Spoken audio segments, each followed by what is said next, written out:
देर नहीं कर दी आपने पब्लिक तक पहुंचाने में। चुनाव कब है?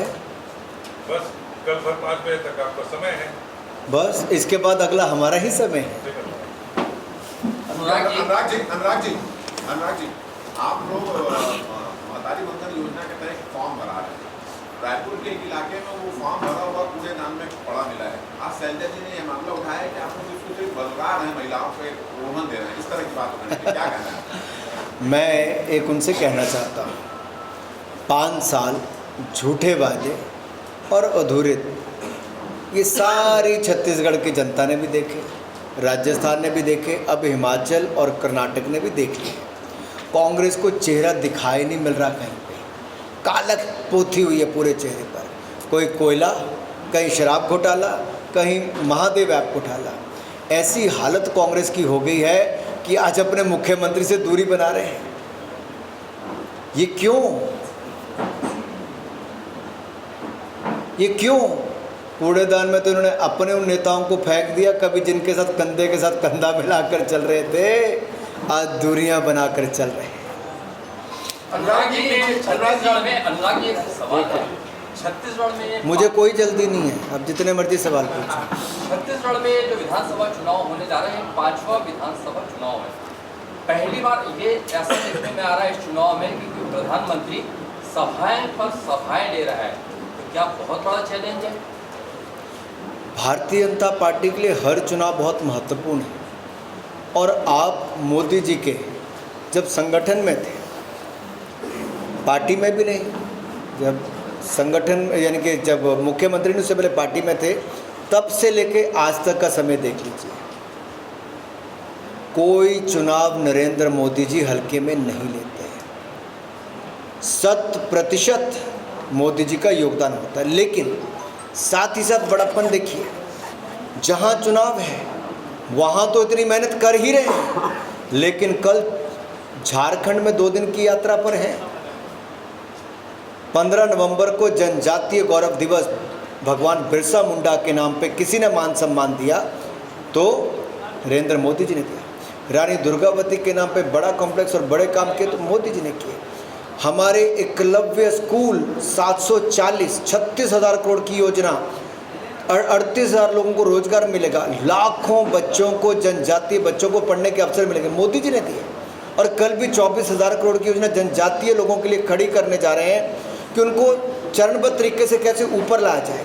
देखिए, मीडिया के मित्रों के लिए बड़ा इंटरेस्टिंग है, उन्होंने 5 साल में 13.5 करोड़ गरीबों को गरीबी रेखा से बाहर निकाला है। आज तक कोई नहीं कर पाया था। नेहरू जी से लेके सोनिया जी, राहुल जी तक गरीबी हटाओ के नारे लगाए, गरीबी नहीं हटी, गरीब मिट गया।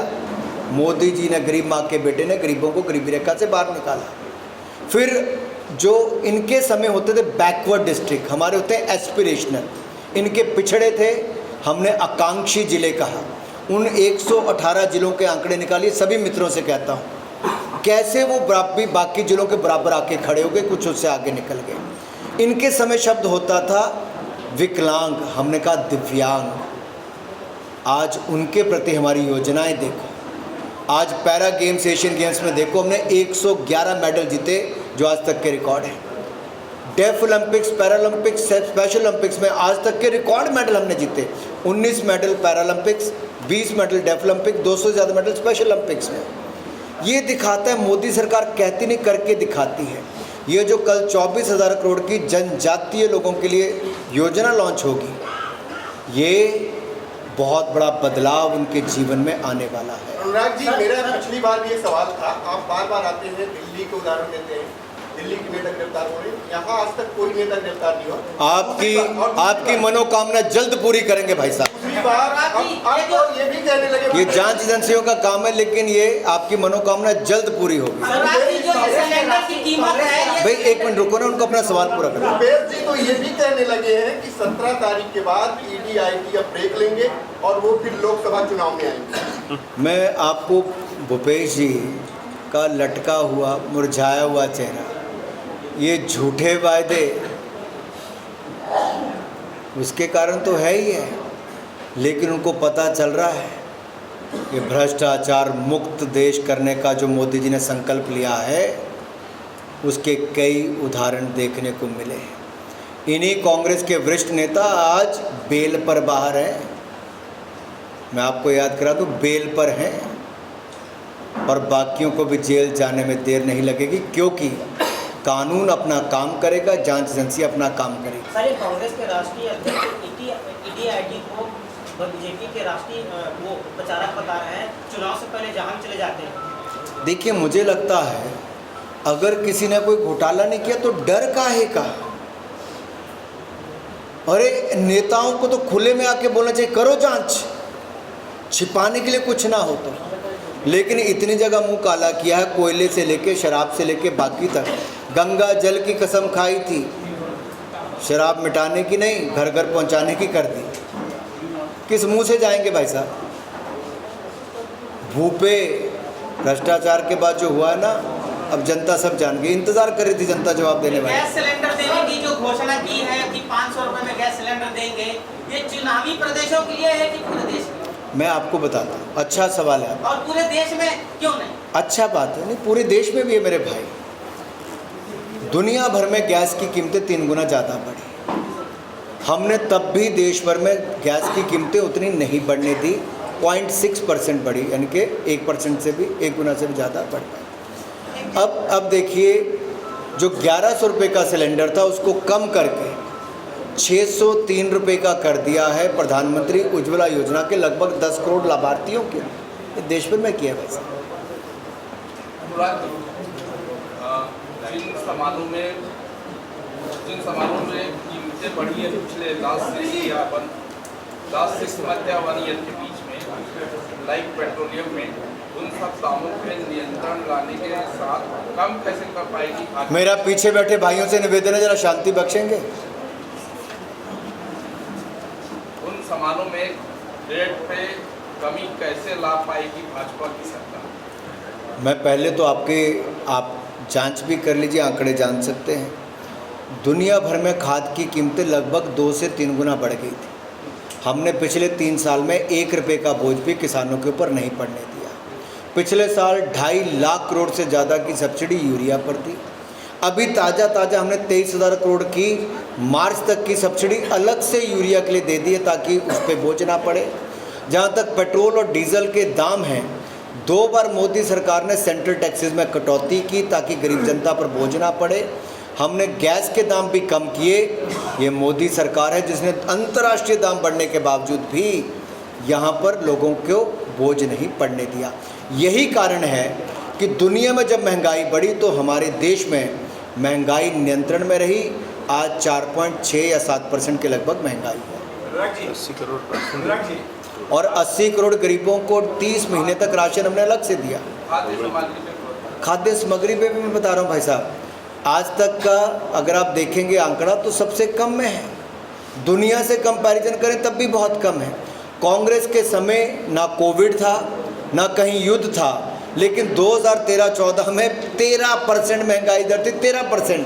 आज 4.6% है। अनुराग जी, आंकड़े दे के बता रहा हूँ। आपने अभी प्रियंका गांधी को याद किया, आज वो रायपुर में जो उनका रोड शो है। प्रियंका गांधी ने कल एक बयान दिया कि गाजा में प्रत्येक 10 मिनट में एक बच्चे की मौत हो रही है। ऐसे में इजराइल का सपोर्ट करने वाली सरकारों को शर्म आनी चाहिए। क्या ये केंद्र सरकार की नीतियों पर प्रहार है? मुझे लगता है कुछ लोग हैं जो आतंकवाद का समर्थन करते रहे। उनकी सत्ता में रहने का लालच कांग्रेस ने देश में भी और कई राज्यों में भी उनकी गलत नीतियों के कारण हजारों लोगों की मृत्यु हुई। आतंकवाद के प्रति नरम रुख कांग्रेस ने सदा अपनाया।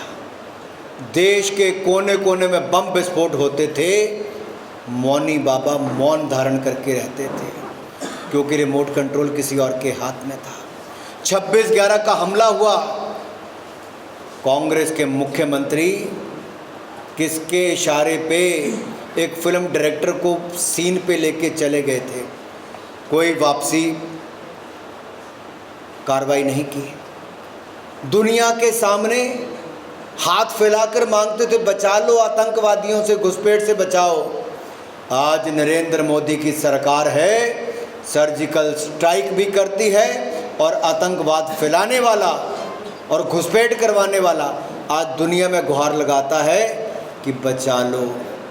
ये अंतर आया है। हमने स्पष्ट तौर पे कहा कि दुनिया में आतंकवाद के खिलाफ भारत है। 2014 से लेकर 2023 तक 9 साल में काले धन और भ्रष्टाचार के खिलाफ मोदी जी ने दुनिया की हर बड़ी बैठक में इस मुद्दे को रखा और दुनिया ने माना। हमने जो इजराइल में आतंकवादी हमला हुआ, हमने उसकी घोर निंदा भी की थी, आतंकवाद के खिलाफ कड़ी कार्रवाई की बात भी की और हम चाहते हैं कि दुनिया भर में शांति हो। चाहे रशिया यूक्रेन की बात हो, दुनिया में कोई भी ऐसी जगह हो, भारत सदा शांति चाहता है, लेकिन आतंकवाद को जड़ से मिटाना भी चाहता है।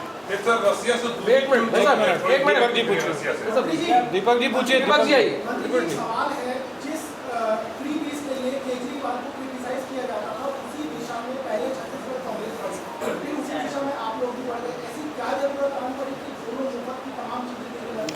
देखिए, ज़रूरतमंद गरीब के लिए अगर हमने पक्के मकान बनाने के लिए पैसा दिया और प्रधानमंत्री आवास योजना में पैसा है, भूपेश बघेल जी ने खर्च नहीं किया, गरीबों का हक छीन लिया, तो क्या करें, ना बनाएं। हमने उज्ज्वला गैस लाभार्थियों को उनको सब्सिडी दी, गरीब महिलाओं को 500 रुपये में सिलेंडर देने जा रहे हैं। गरीब के लिए करके देने, ज़रूरतमंद के लिए कर रहे हैं। कोविड के समय दुनिया कहती थी भारत में करोड़ों लोग मर जाएंगे, मोदी सरकार थी, मैं उस समय केंद्रीय राज्य मंत्री था, वित्त राज्य मंत्री। मोदी जी ने हमें बुलाकर पहली बात कही कि देश के गरीब की थाली खाली नहीं होनी चाहिए, अन्न जाना चाहिए। प्रधानमंत्री अन्न योजना के अंतर्गत 80 करोड़ गरीबों को 30 महीने तक दुनिया का कोई देश नहीं दे पाया मुफ्त में अनाज, मोदी सरकार ने डबल दिया। अगर हमने कहा अगले 5 साल देंगे तो क्या गुनाह है? गरीब की थाली क्यों खाली करवाते हो?